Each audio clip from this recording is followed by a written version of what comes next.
बच्चों, सोचो एक कंपनी को पैसा चाहिए और पूरा पैसा एक ही बार मिल जाए। अकाउंटिंग में इसको क्या कहेंगे? एग्जाम में अगर issue of debenture for cash lump sum आ जाए तो फुल मार्क्स कैसे लेने हैं बच्चों? आज क्लियर कर देते हैं। ये वीडियो लेक्चर नंबर 99 था इस वीडियो सीरीज का, इशू ऑफ डिबेंचर्स, जिसमें हम लंप सम मेथड देखेंगे। जल्दी से नोटबुक पेन निकालो, बहुत ही इंटरेस्टिंग टॉपिक होने वाला है, आपको बहुत ही मजा आने वाला है।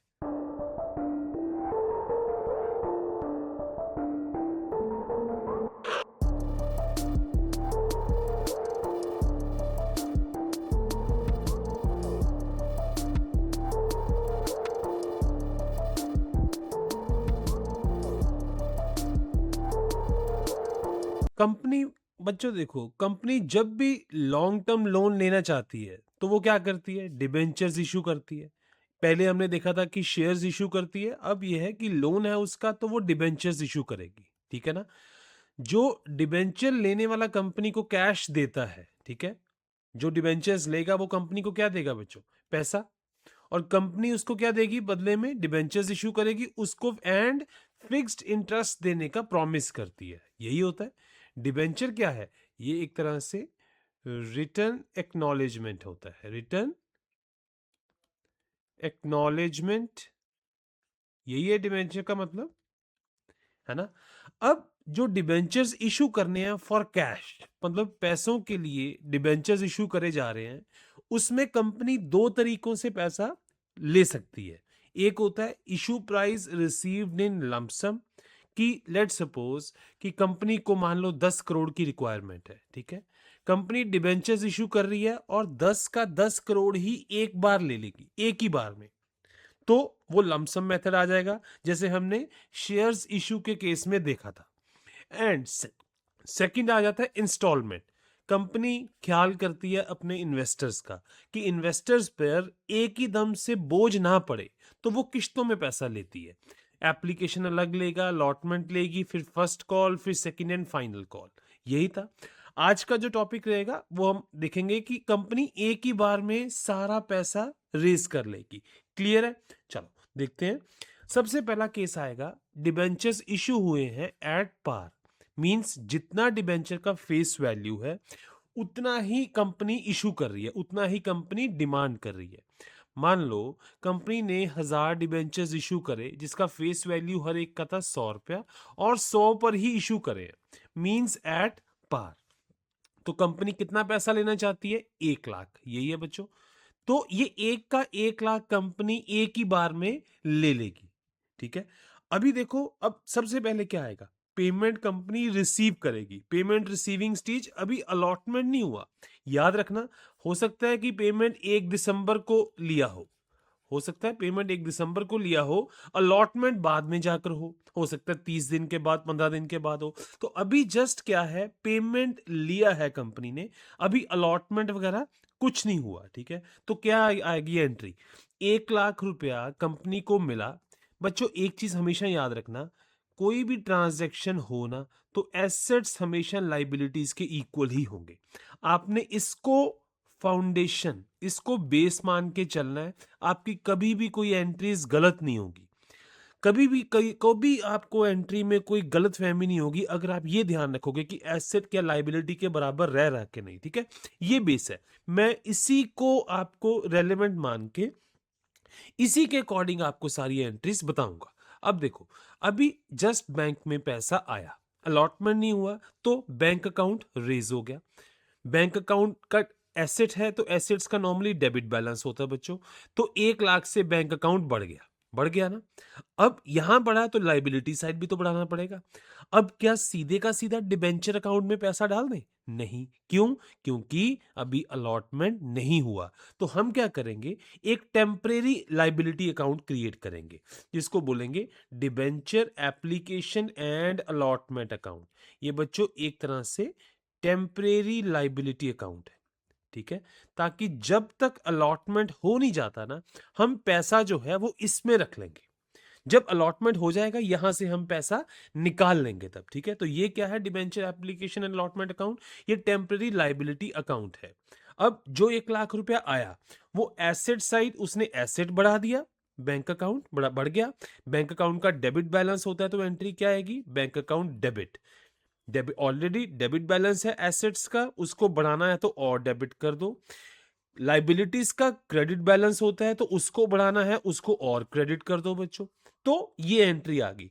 इससे आपका एसेट्स इक्वल टू लाइबिलिटीज बिल्कुल सेटिस्फाई कर गया। ठीक है, अब हम मूव करते हैं कि हो सकता है 10-15 दिन के बाद अलॉटमेंट हो जाए। ठीक है, अब आ गई अलॉटमेंट स्टेज। ठीक है, जब अलॉटमेंट होगा, अब एसेट साइड तो पैसा आ चुका है, अब तो कोई एंट्री होनी नहीं है, यहां तो पैसा आ गया है।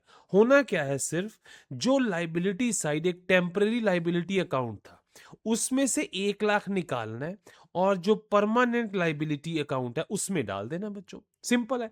अब अलॉटमेंट में यहां तो कुछ होने वाला नहीं है। अब सिंपल यहां से एक की टोपी दूसरे के सर डलेगी। 1 लाख रुपया debenture application and allotment account से निकालेंगे और जो परमानेंट लाइबिलिटी अकाउंट है 10% डिबेंचर अकाउंट जो है 10% हम एज्यूम कर रहे हैं कि जो रेट ऑफ इंटरेस्ट है वो 10% है। ठीक है, ये इट इज एज्यूम्ड, 12, 13, 14 कुछ भी हो सकता है बच्चों। ठीक है, अलॉटमेंट में क्या हो रहा है अब कि लाइबिलिटी साइड ही सिर्फ चेंजेस आएंगे। टेम्परेरी लाइबिलिटी अकाउंट क्लोज हो जाएगा और जितना उसका बैलेंस है वो शिफ्ट कर जाएगा परमानेंट लाइबिलिटी अकाउंट में। तो इस अकाउंट का पहले क्रेडिट बैलेंस था, इसको क्लोज करने के लिए डेबिट कर दिया बच्चों। ठीक है, और इसमें कुछ भी नहीं था, अब इसमें डालना है पैसा, ये लाइबिलिटी स्टैंड करनी है, लाइबिलिटी का क्रेडिट बैलेंस होता है तो हमने इसको क्रेडिट कर दिया 1 लाख से। क्लियर है, अलॉटमेंट में हुआ कुछ नहीं है, just temporary account close and permanent account open.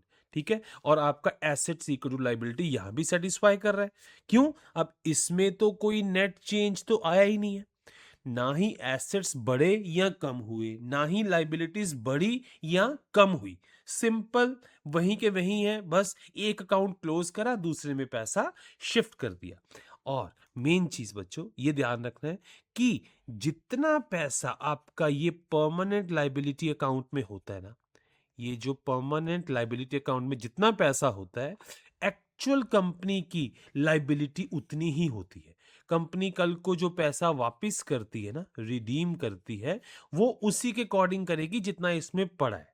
Clear, और ये पैसा हमेशा फेस वैल्यू के इक्वल होता है। फेस वैल्यू याद रखना, अगर आपने 1000 डिबेंचर 100 के हिसाब से इशू करे हैं ना, जिसका वैल्यू 100 है, चाहे आप पार पे इशू करो, चाहे डिस्काउंट पे, चाहे प्रीमियम पे, इस पे वैल्यू जो है वो फेस वैल्यू के कॉरस्पॉन्डिंग ही आएगी। मतलब डिबेंचर होल्डर के पास जो डिबेंचर है उस पे जो वैल्यू लिखी है ना, दैट इज फेस वैल्यू, वही हमने इसमें लगानी है, वही इसमें डालनी है। जो एक्सेस और कम है वो हम और अकाउंट्स में एडजस्ट करेंगे। क्लियर है बच्चों। तो अब क्या हुआ इस केस में, देखो, जब पेमेंट आया, सबसे पहले एप्लीकेशन में पेमेंट आया, बैंक अकाउंट बढ़ गया, अभी अलॉटमेंट नहीं हुआ था, हमने एक टेम्परेरी लाइबिलिटी अकाउंट में पैसा डाल दिया। जब अलॉटमेंट हो गया, हमने इस अकाउंट को क्लोज कर दिया बच्चों। ठीक है, और पैसा शिफ्ट कर दिया जो परमानेंट लाइबिलिटी अकाउंट में। क्लियर है, बहुत ही सिंपल है, कोई इसमें कंफ्यूजिंग नहीं है। अब आगे देखो, जरूरी नहीं है ना कि कंपनी 100 का डिबेंचर 100 पे इशू करे। अब आगे केस देखते हैं कि उसने प्रीमियम पे इशू करा, मीन सपोज 100 का हो सकता है 110 पे इशू कराओ। अब वो देख लेते हैं एक बार एग्जांपल। अब ये प्रीमियम का 1000 डिबेंचर 100 फेस वैल्यू है, इशू करे 110 पे, तो कैश कितना आएगा बच्चों, लमसम मेथड हम देख रहे हैं ना, तो लमसम में क्या होता है, एक ही बार में सारा कैश आ जाएगा। तो 110 मिले पर डिबेंचर, 110 100 है तो 1,10,000 रुपया एक ही बार में मिल जाएगा। तो कैसे बैलेंसिंग हुई बच्चों आपकी, बैंक अकाउंट बढ़ गया, 1,10,000 बैंक अकाउंट में आ गया। अब लाइबिलिटी साइड, हमने अभी परमानेंट लाइबिलिटी अकाउंट में पैसा शिफ्ट नहीं करना, बिकॉज अभी अलॉटमेंट नहीं हुआ।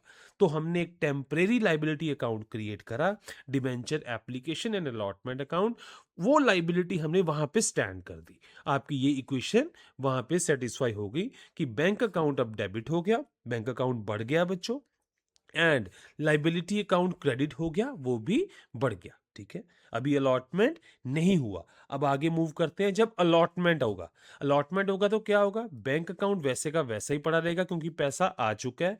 जस्ट जो आपने एक टेम्परेरी लाइबिलिटी अकाउंट क्रिएट करा था उसको कर दो क्लोज, उसको कर दो क्लोज। अब पैसा बच्चों प्रीमियम में लिया, ठीक है, मैंने आपको बताया था कि जो परमानेंट लाइबिलिटी अकाउंट है, डिबेंचर अकाउंट, उसमें फेस वैल्यू के कॉरस्पॉन्डिंग ही पैसा जाता है, कि जो एक्चुअल में डिबेंचर होल्डर्स के पास है वही पैसा जाएगा। तो एक्चुअल में उनको फेस वैल्यू के कॉरस्पॉन्डिंग, फेस वैल्यू थी 100,000 डिबेंचर, तो फेस वैल्यू में तो 1 लाख ही गया, 1 लाख ही गया। बाकी का जो प्रीमियम का पैसा था, जो कंपनी बोलती है वो तो हमने अपनी गुडविल का कमाया है, हमने अपनी मेहनत का कमाया है, वो लाइबिलिटी नहीं है, वो जाएगा सिक्योरिटी प्रीमियम अकाउंट में, ठीक है।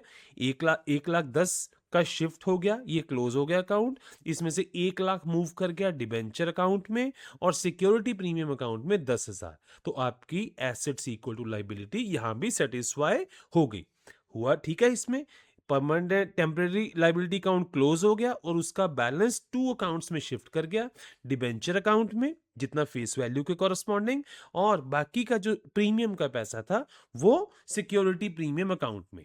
और बच्चों जितना पैसा डिबेंचर अकाउंट में होगा यही कंपनी बाद में वापस करेगी, यही बाद में वापस होगा।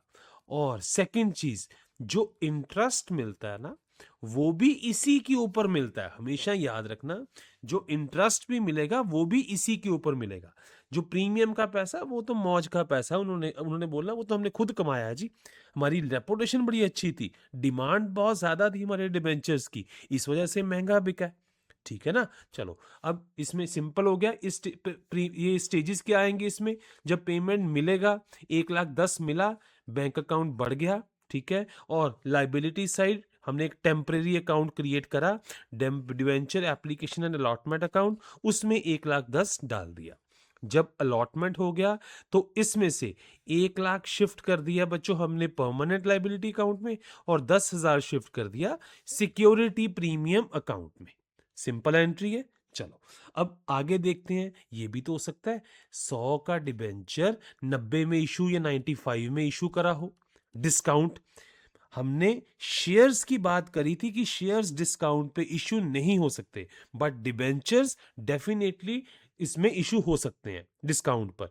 बट याद रखना है 100 की चीज 95 में इशू करी तो कंपनी लॉस ले रही है, जैसे 100 की चीज 110 प्रीमियम में फायदा लेती है ना, अब डिस्काउंट में तो कंपनी लॉस लेगी, बिकॉज वापिस उसको 100 ही करना है, पर डिबेंचर वापिस 100 ही करना है।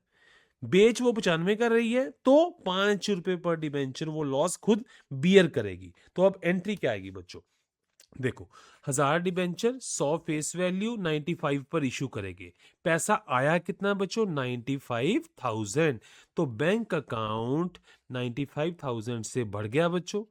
अभी अलॉटमेंट नहीं हुआ था, ये पैसा हमने रखा टेम्परेरी अकाउंट में, जो लाइबिलिटी अकाउंट था टेम्परेरी लाइबिलिटी अकाउंट, ये पैसा हमने वहां पे रखा, ठीक है। एसेट्स इक्वल टू लाइबिलिटी आपका सेटिस्फाई होता रहा। अब बात करते हैं जब अलॉटमेंट आएगा, अलॉटमेंट आएगा तो आप इस अकाउंट को कर दोगे क्लोज, इस अकाउंट को क्लोज करोगे और जो परमानेंट अकाउंट होगा उसमें बैलेंस शिफ्ट कर दोगे। चलो देखते हैं बच्चों क्या होगा।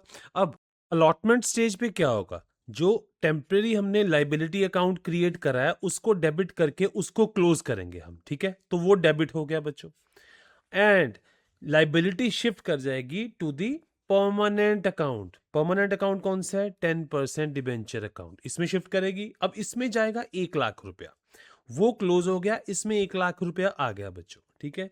कहने का मतलब लाइबिलिटी साइड अब आपका 1 लाख चाहिए, 1 लाख चाहिए ना, तो इसको बैलेंस करना है एसेट साइड। अब एसेट ऑलरेडी 95,000 था, तो वहां पे आपने क्या करा, एक टेम्परेरी एसेट अकाउंट क्रिएट करा, टेम्परेरी एसेट अकाउंट एक क्रिएट करा और उसमें 5,000 की जो डिस्काउंट दिया आपने, जो नुकसान आपने झेला, 5 रुपए पर डिबेंचर इक्वल्स टू 5 रुपए पर डिबेंचर इक्वल्स टू 5,000, जो आपने नुकसान झेला वो आपने उसमें डाल दिया बच्चों। क्लियर है, तो इस तरीके से आपकी asset equals to liability match कर जाएगी।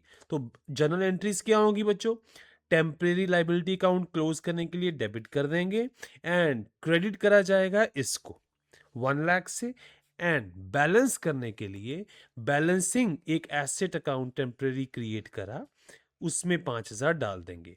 तो सर ये जो टेम्परेरी एसेट अकाउंट आपने क्रिएट करा, जो ग्रीन एरो से आपने शो करा है, ये कब तक एसेट रहेगा? बच्चों ये टेम्परेरी एसेट है, जब ईयर एंड पे ये एक तरह से खर्चा है, कंपनी को नुकसान है, इसको या तो हम पीएनएल में ट्रांसफर कर देंगे जैसे नॉर्मल एक्सपेंसेस हम बुक करते हैं, या इसको सिक्योरिटी प्रीमियम से एडजस्ट कर देंगे।